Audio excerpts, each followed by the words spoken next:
Hi, this is Jill from Fabric Garden, and I want to welcome you to our Easy Living Block of the Month. So we are getting started this month, and I wanted just to give you a few little pointers to help you get started.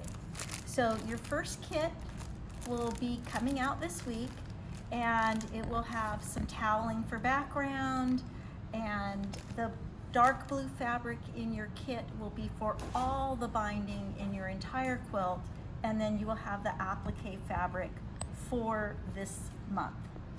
So the first thing I want to do, let me show you the first block that you're going to be making. That is your first block. And the first thing I want to do is talk about toweling. So the toweling is about 18 inches wide, and it is hemmed on two sides, but we aren't going to be using this hem. Toweling is a woven product, so it's a little looser, a little stretchier. And it also has a lot of natural little slubs and nubs. So don't worry if there's little imperfections in it. That is just part of the beauty of the naturalness of the product. So, the first thing that you have to do is to cut your background pieces. So your pattern will have a template for cutting. Now you will have to tape, it's two pieces of paper, and you will have to tape it together. And you can see it is a triangle, and you will need to cut 4 triangles. So it will tell you this side goes towards the hemmed edge of the toweling, and there's another line that tells you that this is going to go where the colored toweling meets the white toweling. And that would be this line right here between the white in the center and the colored. Now, I don't like to cut up my original pattern piece. So what I did is I took just some freezer paper, I'm just dropping all sorts of stuff, and I put it on my template. I used a ruler and I traced it. And what's beautiful about freezer paper is the shiny side will stick to your fabric when you iron it. So I took that line that needs to line up, and of course the toweling will be out single. And I went to my ironing board and I placed it so that the line lines up with that line on the toweling, and I pressed it right on. And what that did is it stabilized the toweling, and then I just used my ruler and my rotary cutter. I'm gonna get this out, I've got all sorts of stuff here for you. And I just cut right on the lines, and it kept the toweling stabilized so it wouldn't stretch. And you will cut 4 of these, and you'll cut from one side, and then you will flip it over and you will cut from the other side, back and forth. And you've got plenty of toweling here. You've got 50 inches of toweling, plenty to cut 4 triangles. Okay, so the pattern tells you to sew these together with a 1/2 inch seam allowance. And I'm gonna be honest with you, I didn't read the pattern when I sewed mine together. So I used a 1/4 inch seam allowance. And then the pattern said to trim it to 18.5 inches. Well, I didn't measure it at that point. I went ahead and did all my applique. So now that it's all appliqued and I measure it, I am exactly at the 18.5 inches. So my concern is, what would have happened if I would have sewn a 1/2 inch seam allowance? I would not have an 18.5 inch block.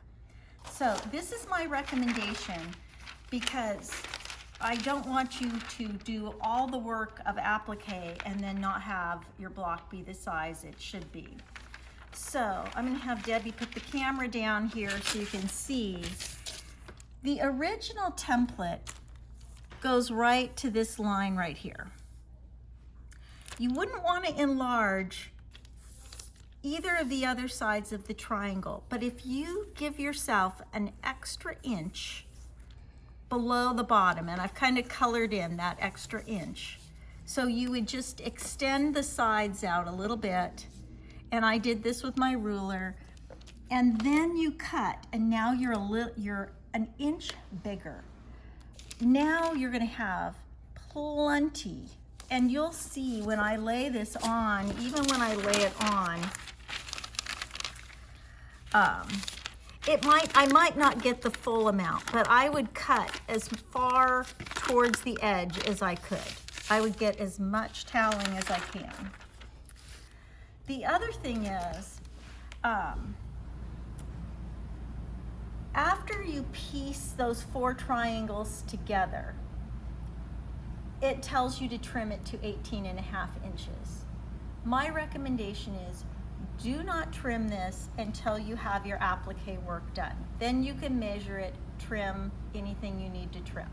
Because as you do applique work and you're stitching things down, either with your sewing machine or by hand, your block is going to shrink up a little bit as you stitch. So don't trim until you've done your applique work. Now, the other thing I did when I sewed my 4 blocks together is toweling, you can see here, frays more than regular fabric. And I did do turned applique, so I knew I was going to be handling this a lot. The pattern mentioned zigzagging or overlock stitch. When I do that, my edge gets all funky. Maybe it's my machine, but I just did a straight stitch, 1/8 of an inch. You won't be able to see it probably, but I did 1/8 of an inch from the edge of the fabric all the way around, and then I hit it with a little bit of June Taylor fray block. If you're going to use a fray stop product, you should always test it on a spare piece of fabric to make sure it is not darkening or discoloring your fabric.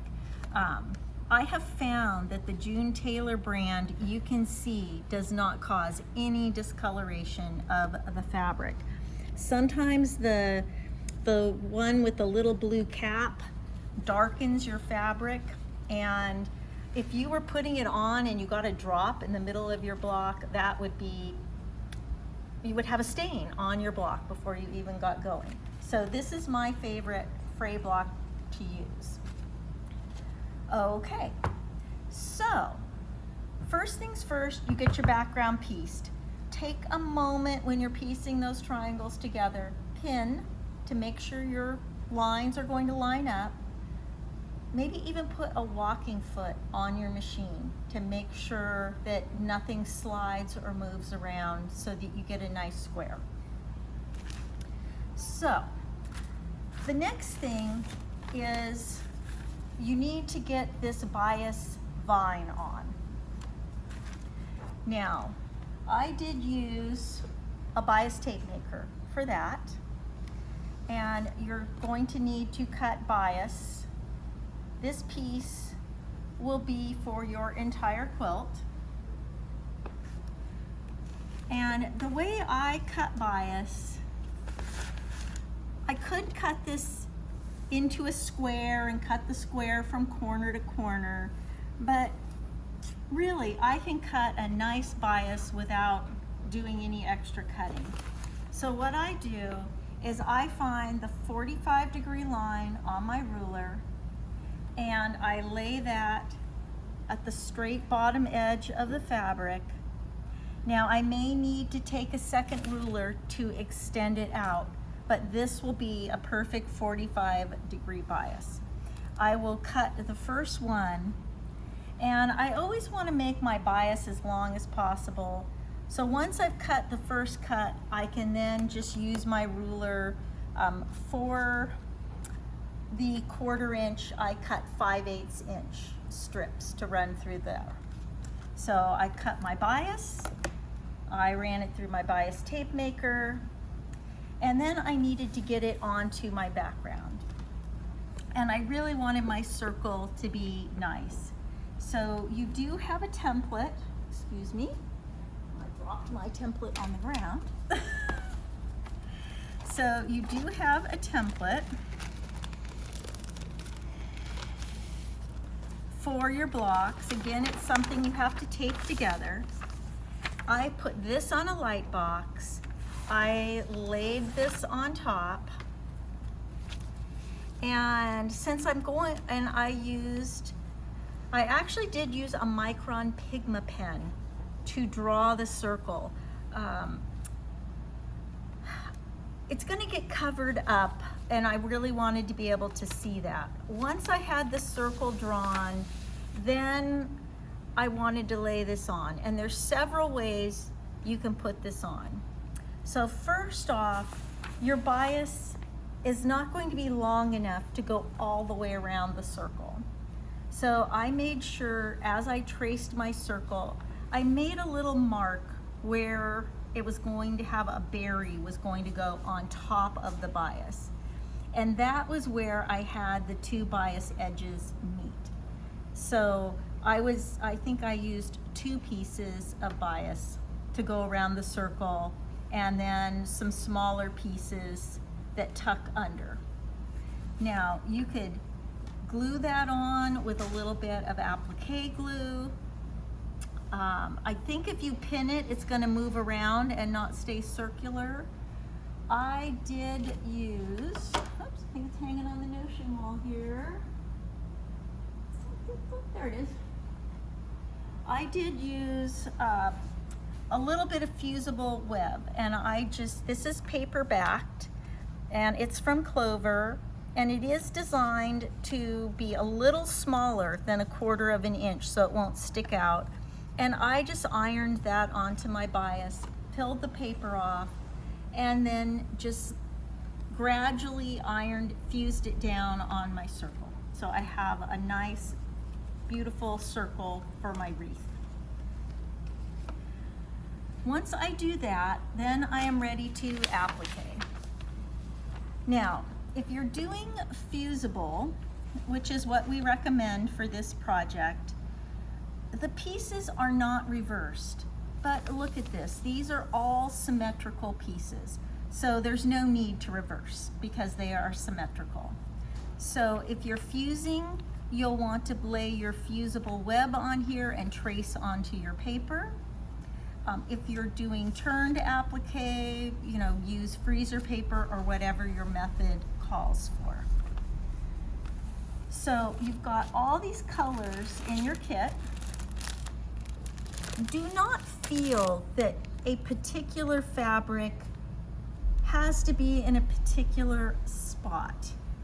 Just mix your different blues, your different color leaves up.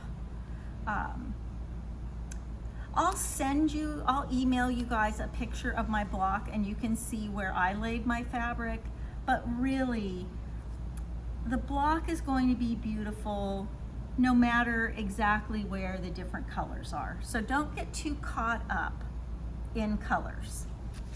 So, but I will email you a picture here so you can see what I did.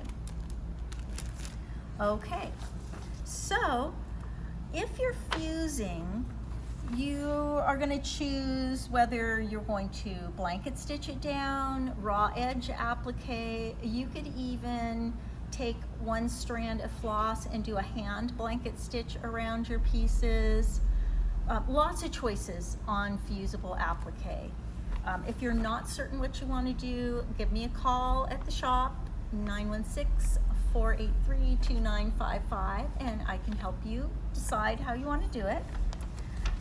But you've got everything to get going, and I think this is going to be a gorgeous quilt.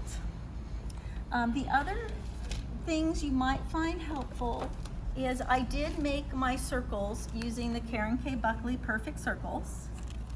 And when I was cutting out my applique pieces, it does help to have a pair of micro serrated blades on your scissors.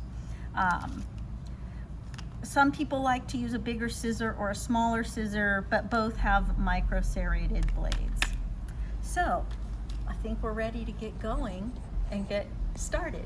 So if you have any questions, give me a call. I will help you get going. Thanks for joining us for the Easy Living Block of the Month.